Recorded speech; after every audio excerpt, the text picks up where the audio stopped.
அன்பு நண்பர்களே, ஆரோக்கியம் டிவி சேனல் உங்களை அன்புடன் வரவேற்கிறது. நாம் இன்னைக்கு இந்த காணொளியில் எதை பற்றி பார்க்குறோன்னா, திராட்சை பழம். இந்த திராட்சை பழத்துடைய வரலாறு, நன்மைகள், சத்து வகைகள் மற்றும் பக்க விளைவுகளை பற்றி பார்க்கலாம் வாங்க.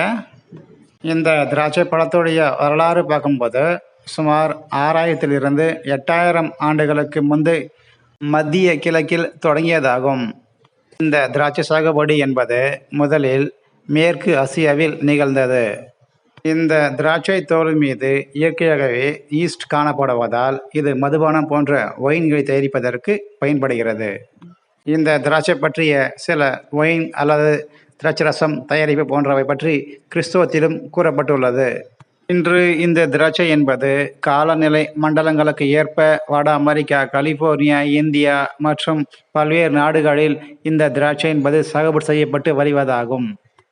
இன்று திராட்சை பழம் மட்டும் இல்லாமல் இந்த திராட்சை பழத்தினுடைய இலைகளையும் சமையலுக்கு பயன்படுத்தப்படுகிறது. அதாவது ஒரு சில சமையலுக்கு மட்டுமே இவை பயன்படுத்தப்படுகிறார்கள். இந்த திராட்சை செடிக்கு மருத்துவர்கள், அதாவது அறிவியல் ஆய்வாளர்கள், குறிப்பாக தாவரவியல் ஆய்வாளர்கள் இவற்றைக்கு கூறும் பெயர் என்னவென்றால் அவை வைடிஸ் வினிஃபெரா என்ற பெயருடன் அழைத்து கொண்டு வருகிறார்கள். இந்த திராட்சை இன்று பல ரகங்களிலும் பல வண்ணங்களிலும் கிடைக்கப்படுகின்றன. அதில் பன்னீர் திராட்சை, அனாசன், தாம்சன் என்று சொல்லக்கூடிய விதியில்லா திராட்சைகள், அர்காவாதி, அர்காசியம், அர்கா காஞ்சனா, அர்கா ஹான்ஸ், மாணிக்கசம்மா, சோனகா போன்ற ரகங்கள் ஆகும். அர்கா என்ற பழங்கள் பெரும்பாலும் சிறியதாகவும் கருப்பு அல்லது நீல வண்ணத்தில் காணப்படும். இதில் அர்கா காஞ்சனா என்பது வெளிர் மஞ்சள் நிறமாக காணப்படும். இதில் மாணிக்கசம்மா என்பது முழுமையாக வெள்ளை நிறமாக காணப்படும். சோனகா என்ற ரகம் முழுமையாக மஞ்சள் நிறத்தில் காணப்படும். சரி, இந்த திராட்சை பழத்தினுடைய நன்மைகள் பற்றி பார்ப்போம் வாங்க. இந்த திராட்சையில் கரியக்கூடிய நார்ச்சத்துக்கள் இருப்பதால் செரிமானத்தை மேம்படுத்தி மலச்சிக்கலை தடுக்கிறது. மேலும் இந்த நார்ச்சத்துக்கள் இதயத்தை மேம்படுத்துகிறது. அதாவது இரத்தத்தில் உள்ள தேவையற்ற கொழுப்பு கரைத்து இதய ஆரோக்கியத்தை பெரும்பாலும் மேம்படுத்துகிறது. மேலும் இதில் ஆன்டி ஆக்சிடென்ட்கள் இருப்பதால் இந்த சர்க்கரை அளவு குறைக்கப்பட்டு நீரிழிவு நோயாளியின் உடலை பாதுகாக்கலாம். திராட்சை உண்பதால் பற்களில் ஏற்படக்கூடிய தேவையற்ற கரைகளை நீக்குவது மட்டுமில்லாமல் பற்களுக்கிடையேயும் பற்களை பாதுகாக்கிறது. மேலும் ஈர்களையும் பலப்படுத்துகிறது. இந்த திராட்சையில் இரும்புச்சத்து அதிகமாக காணப்படுவதால் இரத்த சோகை போன்ற நோய்களையும் தடுக்க முடியும்.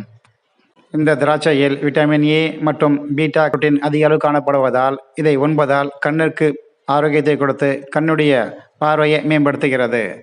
மேலும் இது சருமத்தை பாதுகாக்கிறது. அதற்கு காரணம் இவற்றில் உள்ள ஆன்டி ஆக்சிடென்ட்கள் ஆகும்.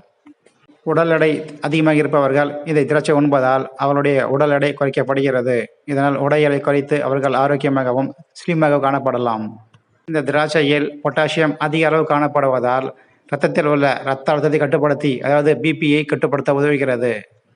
இந்த திராட்சையை ஒயினாகவோ அல்லது பலரசமாகவோ அல்லது உணவில் சேர்த்தோ நாம் சாப்பிடலாம். அப்படி சாப்பிடும் பொழுது நமக்கு பல நன்மைகள் கிடைக்கிறது.